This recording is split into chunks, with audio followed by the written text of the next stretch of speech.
Hercules selaku Ketua Grip Jaya melalui Sekretaris Grip Jaya, Zulfikar meminta jajarannya di wilayah untuk bersih-bersih. Adapun bersih-bersih yang dimaksud yakni, memeriksa seluruh jajaran anggotanya dan dipastikan terdaftar dalam struktur organisasi.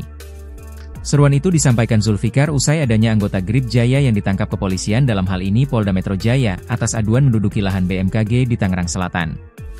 Zulfikar juga menegaskan agar seluruh ketua Grip Jaya di jajaran kota, daerah hingga ranting untuk memastikan mengenal para anggota. Jangan sampai kata dia, ada oknum masyarakat yang mengatasnamakan Grip Jaya. Wajib bagi para ketua mengenal dengan baik memastikan dengan baik, para anggotanya dan wajib tercatat di dalam kepengurusan masing-masing, ujar dia. Perihal dengan adanya penangkapan terhadap anggota Grip Jaya di Tangerang Selatan, Zulfikar menyatakan, telah memberi pesan kepada para anggotanya. Dia menegaskan, Grip Jaya telah meminta para anggotanya untuk bertindak secara hati-hati. Terbaru, Ketua Grip Jaya Tangerang Selatan ditangkap. Ketua Grip Jaya Tangsel M. Yani Tuanaya ditangkap atas kasus duduki lahan BMKG di Pondok Betung Tangsel.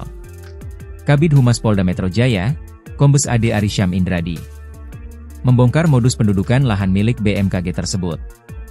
Anggota Grip Jaya menguasai lahan kemudian memberikan izin kepada beberapa pihak dengan sistem menyewa. Pengguna lahan tersebut mulai dari pedagang pecel lele hingga penjual hewan kurban. Kini, belasan orang telah ditangkap lantaran menduduki lahan BMKG.